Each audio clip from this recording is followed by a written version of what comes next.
আমি এখন বর্তমানে উপস্থিত রয়েছি কামাখ্যা মন্দিরের চত্বরে এবং আজ অম্বুবাচী মহাযজ্ঞের চতুর্থ তথা শেষ দিন।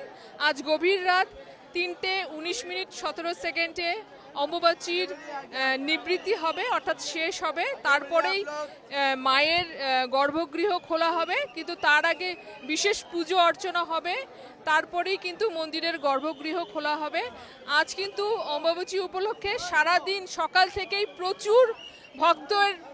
প্রচুর মানুষের ভিড় দেখা যাচ্ছে এবং আমি আমার ভিডিও জার্নালিস্ট সঞ্জয় রায়কে বলবো এই ভিড়ের ছবিটা একবার দেখিয়ে দিতে।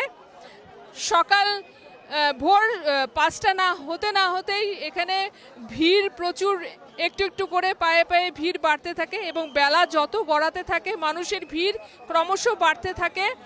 অম্বুবাচী মহাযজ্ঞের এই সময় কিন্তু মা রজস্বলা হন এবং প্রচলিত বিশ্বাস এই সময় কিন্তু গোটা পৃথিবী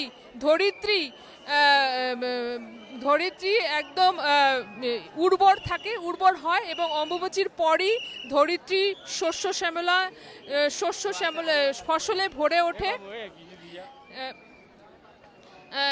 এবং এই মহাযজ্ঞকে উপভোগ করতেই কিন্তু বিভিন্ন জায়গা থেকে, দেশের বিভিন্ন প্রান্ত থেকে লোকরা এখানে আসে মায়ের মন্দিরে একবার প্রদক্ষিণ করতে এবং অম্বুবাচীর পর একবার মাকে দর্শন করার ইচ্ছা মনে সবাই রাখেন এবং সেই ইচ্ছাতেই কিন্তু সবাই দূর দূরান্ত থেকে বারে বারে ছুটে আসেন কামাখ্যা মন্দিরের চত্বরে।